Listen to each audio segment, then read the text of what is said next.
Welcome to the Future of Education podcast with your host, Dr. Galen DeHay.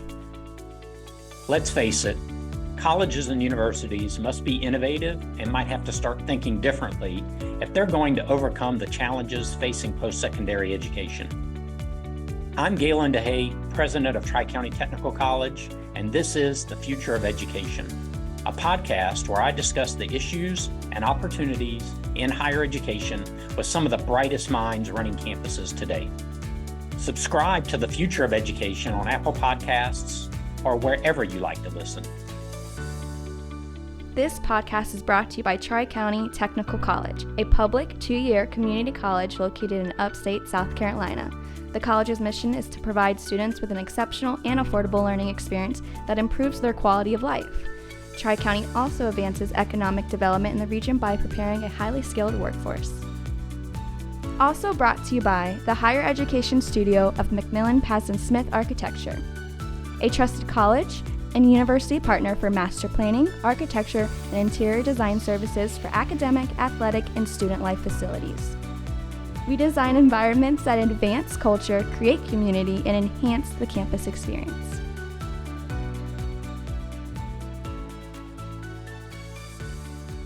Today, we are going to talk about post-secondary value.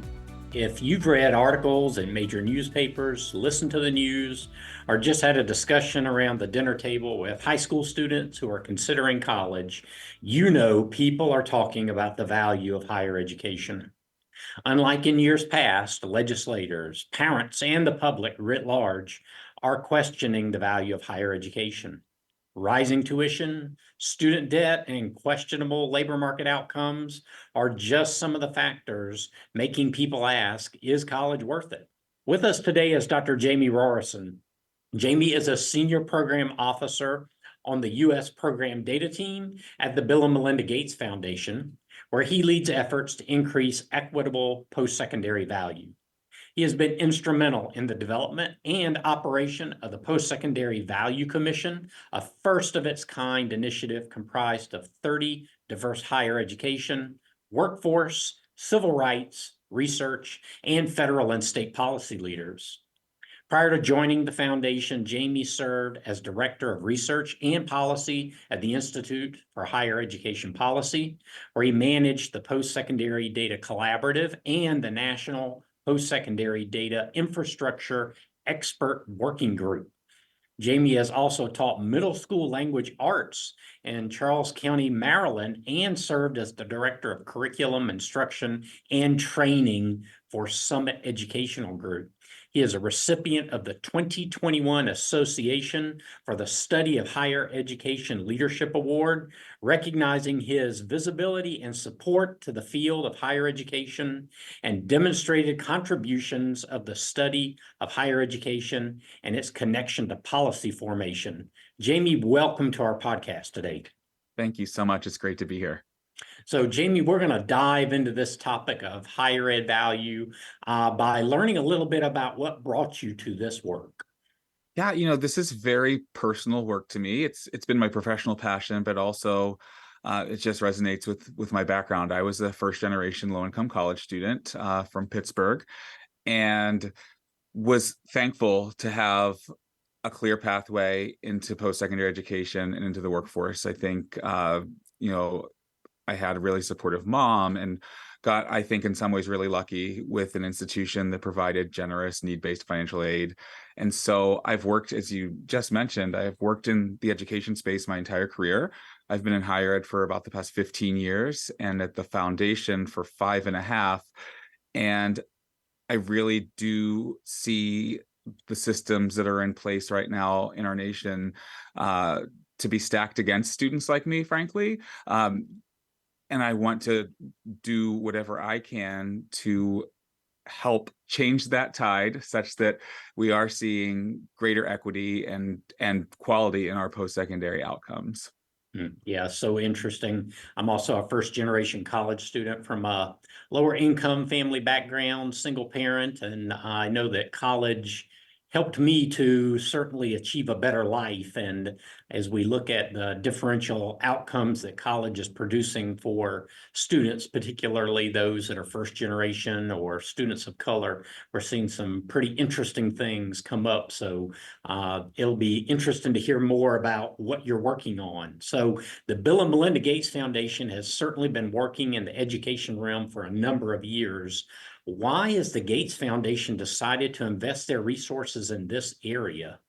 Yeah, sure. So the Gates Foundation's mission, the full foundation's mission, is to create a world where every person has the opportunity to live a healthy, productive life. And so the work in the United States, it was just pretty clear that education would be a great opportunity for the foundation to invest resources. It was an opportunity to make really great impact. So the foundation has been in education for well over a decade. The post-secondary work started in or around 2009. And we also have some economic mobility and opportunity work that is part of our division. I think that our co-chairs, Bill and Melinda French Gates, do agree that education really is the key driver of economic mobility. And it's not just about economic outcomes, but really that living a healthy, productive life piece as well. And so it's just been something that has been a high priority. And really, we have seen change over time. Is slow, but we are seeing the impact of the work. So it's been really fantastic. Yeah, I love that connection between education and really quality of life, and quality of life, not just for the individual, but their family and the community, and what kind of impact that has on the nation as a whole. So what an elevated kind of focus that the Bill and Melinda Gates Foundation has, and so lucky to be able to have a group that's that philanthropic on so many important things. So what projects are you and your colleagues engaged in related to post-secondary success and economic mobility? Yeah, so that's really been the underpinning of our post-secondary success strategies work for the past 5 years. In 2018, I think, was a critical juncture where the college reform, the post-secondary reform movement was starting to move in the direction of thinking about post-college outcomes. The Gates Foundation, we humbly say, we were not the first organization to put energy into this space, and thankfully we will not be the last. But over the past 30 years, the college access movement was very strong in the 90s, and then with Margaret Spellings and the Spellings Commission really shining a light on completion, and the energy that created across the country was really important. But also recognizing that college completion is not a finish line.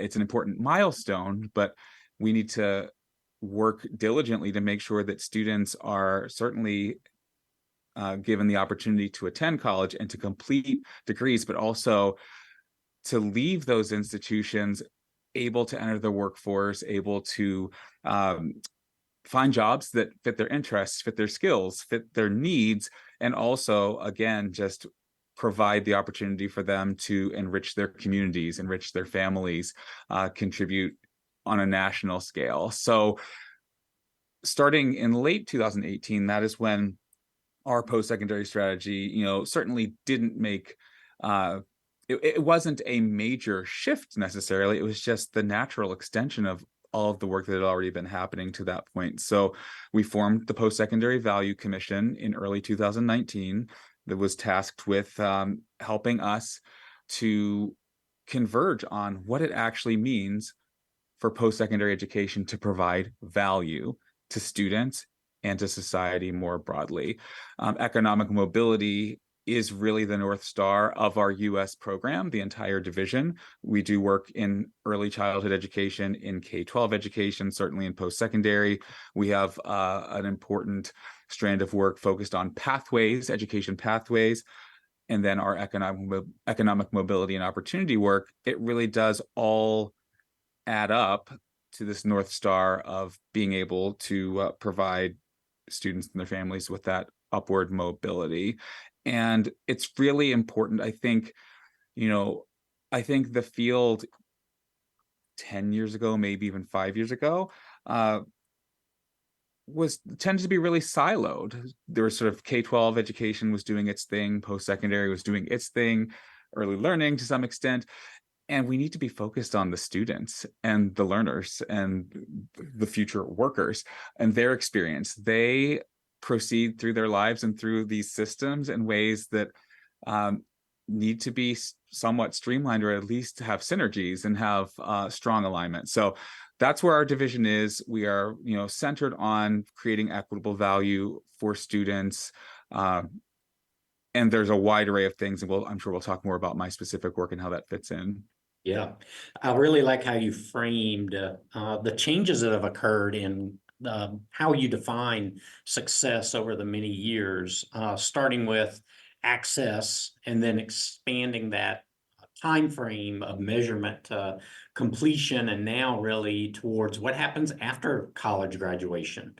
That's really how students define success is, am I able to make a start in a great career? How much money am I earning? Am I able to make a living wage?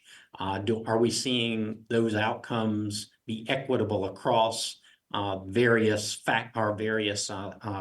groupings of individuals?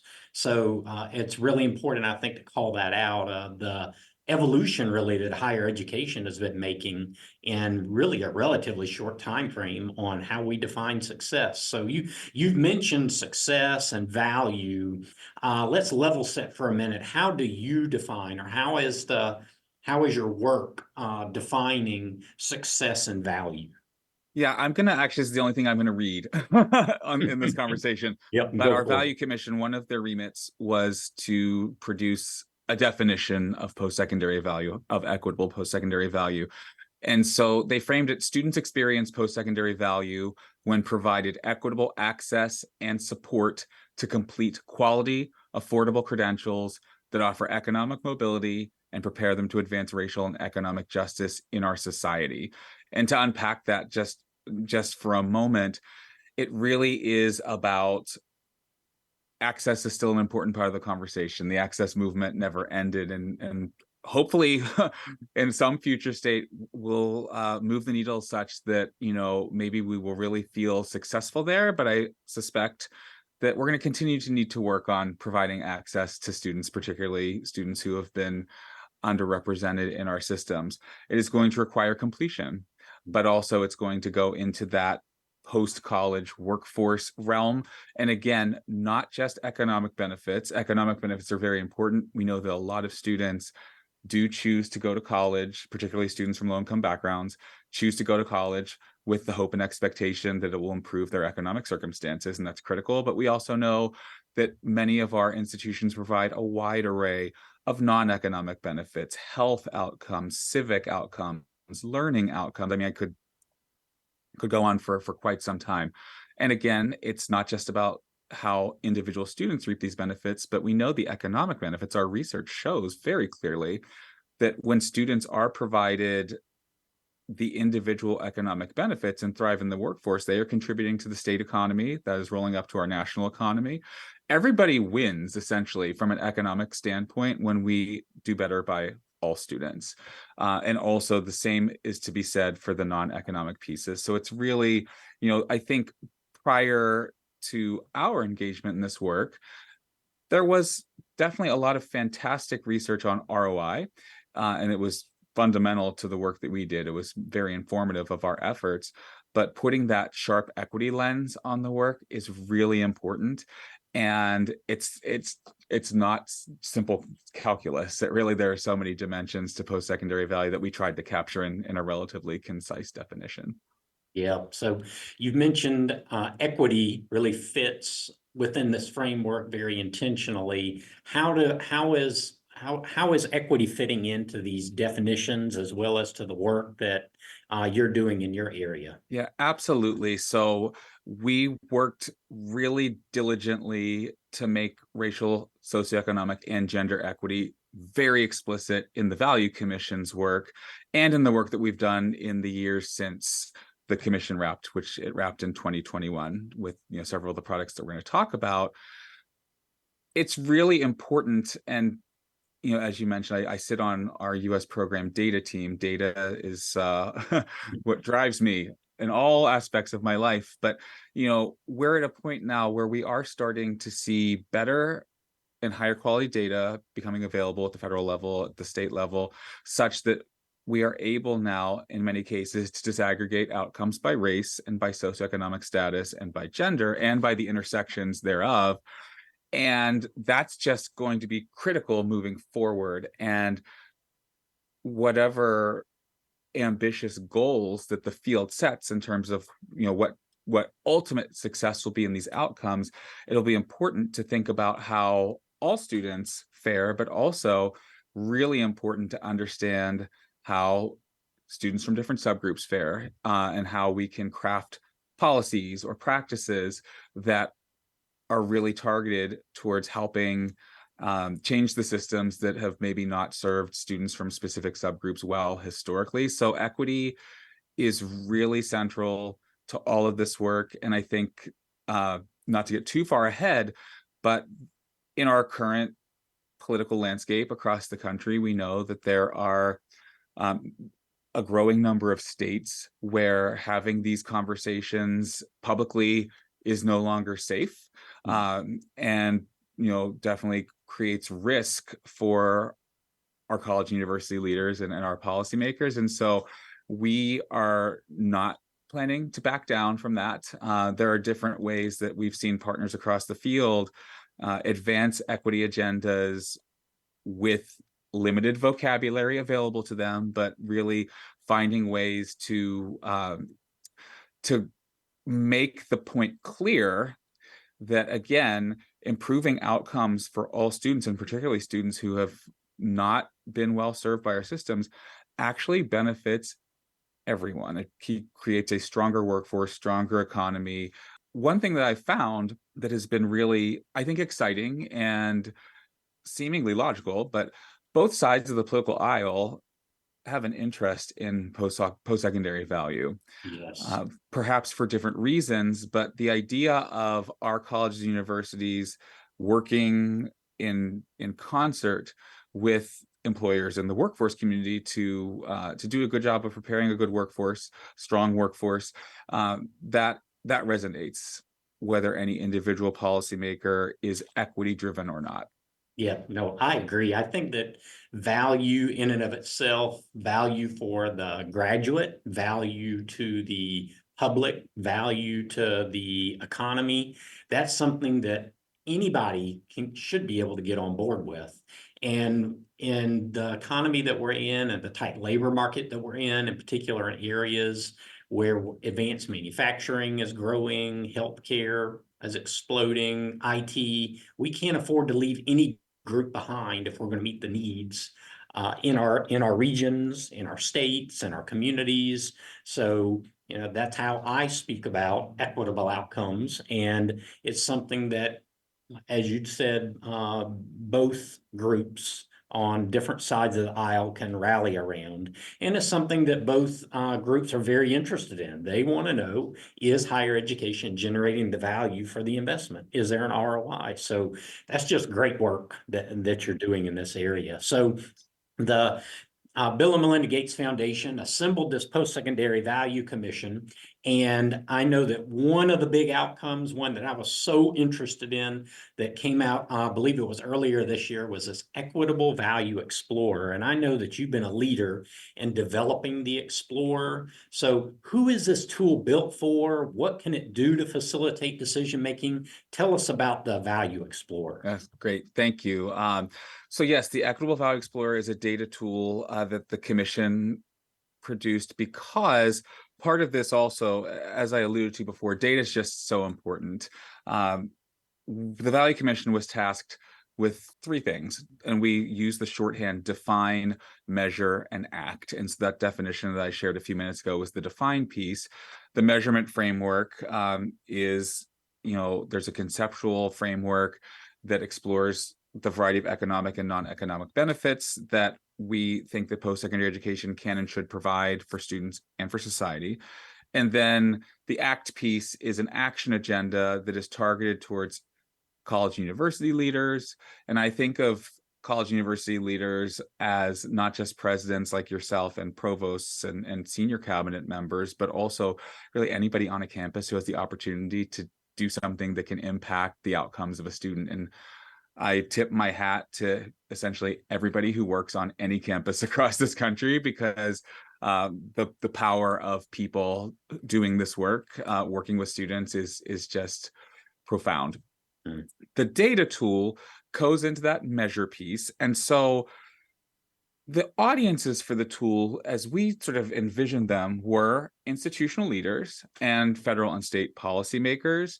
So on the tool, there are two main sections of this data tool right now. There is a section that is powered by college scorecard data, which are the best publicly available data we have at the national level. There are limitations to the scorecard data that are important, and if you go to the data tool, you'll see disclaimers and just clarity around that. But really, the data tool, or at least that piece of it, we think about this as diagnostic in nature. And so my dear friend and colleague, Michelle Asha Cooper, who is currently at Lumina Foundation, but she was the managing partner of the Value Commission for the majority of its run, she always thinks about this in terms of going to the doctor's office. When you go to the doctor's office, before the doctor sees you, you probably are asked to step on a scale. You may have your blood pressure taken, a few other diagnostic things. They might take your temperature. It's all about knowing your numbers. Your weight, your blood pressure, your body temperature, those data points aren't necessarily going to they're not going to tell you exactly what's happening with you, but they are going to at least give you a sense of where you are. If you have a body temperature of 102, that's probably going to be a signal for the doctor to ask some more questions, to run some more tests. And so that's how we think about the data that are on the Equitable Value Explorer. We really want institutions, again, I think federal and state policymakers have great opportunity to be good partners in the cause of helping to create more equitable post-secondary value. It's giving folks an opportunity to see where they stand right now, and then that hopefully it's really meant to drive change where change is necessary. We've seen college presidents rewrite strategic plans around equitable value. Northern Arizona University is one key example there. And they have initiatives that they're putting into place that are research driven, that are hopefully going to drive even greater outcomes in the future. State and federal policymakers, again, in the same way, there are definite opportunities with financial aid policy, with transfer and articulation policies that we think, and again, research has suggested, will drive stronger workforce outcomes for students. So we really tried to be very deliberate about not using the tool as a way to shame institutions, to rank institutions. I mean, the data a user can manipulate the data and use the data and download the data in any way they choose. And we support that for research. But, we certainly didn't want this to be, at least at this point, seen as any kind of accountability tool necessarily. But again, just an opportunity to start conversations on campuses and in policy rooms. And then what we also really hope this will do, and we've started to see this through some of the work that we continue to fund, is because, the college scorecard data, I don't want to go, spend too much time talking about this, but I think it's important. The data set does not disaggregate completers from non-completers, for example. And I think that's very relevant to the community college context, because we know that community colleges play a vital role in creating post-secondary value. But, especially at the federal level, our completion measures don't fully capture the story of what community colleges do. Graduation rates, we know, are just a shred of intelligence about sort of all of the great things that community colleges can do, particularly for students who transfer and such. But we want to, again, make these data transparent, even though they are, flawed to some extent. But we want to encourage institutions to then apply this framework using their own high quality data. And, we have some efforts in place through what we're calling the Value Data Collaborative which is managed by the Institute for Higher Education Policy, which is providing data infrastructure and analytical expertise and capacity to help institutions that want to use their own data to be able to disaggregate by race, by gender, by socioeconomic status, to do that and do that in ways where they can disaggregate their completers from non-completers. They can look deeply at the individual program level. So we had a partnership with the University of Texas system when the Value Commission was initially testing this framework. And those data appear in a separate section of the Equitable Value Explorer data tool because we are able to paint just a much more vivid picture of those institutions' performance because it was using their student level data over a long period of time. And so it just lights up the promise of this framework to really tell, to provide a clear narrative about how institutions are performing. And again, meant for diagnostic purposes, but hopefully in the years to come, we will see institutions adopting this framework and then measuring student outcomes over time. And then that's where you can really see, hopefully, improvements, but also just opportunity again to give campus leaders, policymakers, the intel they need to potentially change some of their policies and practices. So first, I love the analogy that you shared about this being diagnostic, like going to the doctor, instead of it being another accountability tool. But you kind of moved us into this next part of our conversation. So I'm a college president at a community college. How do I access this information? And when I have questions as a leader of a college, what kind of resources are available? You mentioned a value data collaborative. What are the practical steps that a leader could take to drive change? Yeah, I so appreciate that question. And I guess the short answer is we welcome anybody and everybody who wants to engage in this work. So the website for the Value Commission's work is postsecondary.value.org. That will provide, anybody who visits that website will see just a wide array of guiding research.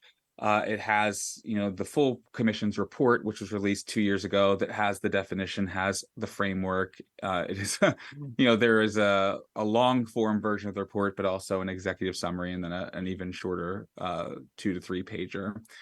Then it also has a link to this data tool, which, offers insight into a variety of the metrics that are in the framework. I guess I didn't say a whole lot about the metrics, so I'll maybe just say a few words about that. For the economic returns to students component, the commission developed a series of thresholds numbered 0 through 5. They are not necessarily linear, but they range from threshold 0, which is our minimum economic return threshold, named 0 deliberately because passing threshold 0 is just imperative. It is not necessarily something, it's not a finish line. It's not a cause for necessarily great celebration, but threshold 0 is a break-even metric. Did the student fare better having attended the institution than not having attended at all? So it looks at, comparison wages from a high school graduate plus the amount required to recoup the net cost of attendance over a 10-year period. Thresholds 1 and 2 look at earnings comparisons. Threshold 3 looks at economic mobility. Thresholds 4 and 5 look at wealth, and there actually are no high-quality data sets right now that connect post-secondary outcomes to wealth. We are working on that with a variety of partners, so hopefully in the near future, we'll be able to say more there. But we wanted to include wealth metrics in this framework for a couple of reasons. First, when you look at the research on inequities in wealth compared to inequities in earnings, it is really there. Racial inequities in earnings are stark enough, but when you look at inequities in wealth, it is just incredibly profound. And also, we know that for many students and families, one of the biggest barriers to wealth accumulation are student loans, student loan debt. So student loan debt we frame it as a form of negative wealth, not only from just the clear dollars and cents perspective, but because of the sometimes very long timeline that students need to repay their student loans, that is setting the clock back on any kind of reasonable wealth accumulation, whether you think about that as home ownership, investments, future, enrolling in perhaps graduate education, things like that. So we'll hopefully be able to say a little bit more on wealth in the next few years. I and my colleagues at the Gates Foundation are sincerely and genuinely glad to talk with folks as well. I have a number of partners who have been doing great work. So I have has been a central partner to this, and they are leading the data components of it. But I've also been working with ASCU, the American Association of State Colleges and Universities. They have a presidential task force that has really advanced this agenda on their campuses. They're going to be doing some work with some campuses to work on strategic planning. I am hoping to extend those adoption efforts to a broader array of institutions, including community colleges. So let's definitely, be in touch in the near future, because we really do need, for this agenda, we think of it as an equitable value movement. For this movement to really take hold and sustain energy and produce the inevitable, or the eventual rather, improve student outcomes, we need all institutions to really commit to this as a central, not only sort of in writing via strategic plans, but really to bake it into the fibers of everything that's going on campuses. I mean, it's very clear when I attend national meetings or just at the regional accreditors conference I just came back from in the Southeast, the SAC-COC conference. A central theme of discussion at the national level, regional level, is economic mobility and the value of higher education. So the more work that we can do together, really the better we're going to be. And you've just laid out just a wealth of information on what's next as we continue doing that work. So I'm going to ask you a final question that I like to ask all of my guests. We're going to ask you to put on your prognosticator hat, your fortune-telling hat, and give advice to folks. What advice would you give to community college leaders as they are working to create the future of higher education? Yeah, I think that's a fantastic question. So community colleges, as I mentioned, are critical drivers of equitable value in their own right, period. But I also think some of the things that I've seen across the country in recent years are the power of partnerships with employers, with four-year institutions, with K-12 systems. Community colleges are, in so many cases, the hubs of their entire regions. And so serving students well, obviously has always been at the center of community college missions. But, I think as we think about economic mobility, you think about not just how you serve the students when they're on your campuses or within your purview, but also, their futures beyond what happens with your institutions, whether that is their desire to transfer or stack credentials, or to, get that first great job. But the first great job, we know, actually research again has been strong. The first great job will set you up for the second great job, the third great job, and that the idea of economic mobility, which we define it as being equivalent to the 60th percentile, sort of in the state, in this relative to the state population. Most students in most programs do not achieve that level of economic mobility right out of school, but they're on a trajectory to do so. And so I think, what you as community college leaders can do, again, is just doubling down on what you're already doing to serve students, but also, thinking about how you can continue to be resources for them after they leave your doors, or after they leave your campuses, and working with all of the other critical players in the space. One of the things the Value Commission we tried to hammer home is that Post-secondary education, post-secondary institutions can't be single-handedly held responsible for post-college outcomes of their students. There are unfortunate discriminatory practices in our labor markets and employment and in wages and such. But our colleges and universities do educate and train the people who have the opportunity to dismantle those discriminatory systems. So it's an important, the higher education still plays a very important role. And I didn't say a whole lot. We didn't end up talking a whole lot about the non-economic benefits piece, but really that's just so critical as well. You're not just shaping the next wave of workers, but really the next wave, future waves of people who are going to contribute meaningfully to their communities. And that's so important. Whether they choose to stay in your local community, which we know many do, which is great, but also to spread that knowledge and that passion across the state, across the country as folks migrate. Yep, those are certainly the harder things to measure: civic engagement and community involvement and those elements of quality of life, but they are very, very important things. Jamey, thank you for sharing your insights about college value and the important work that the Bill and Melinda Gates Foundation and you are doing to advance equitable student success. Thank you for being with us today. It was such a pleasure, and thank you for the work that you are doing on the ground every day. It's you're touching the lives of thousands and tens of thousands of students, and that's why we do the work we do. Yes, thank you.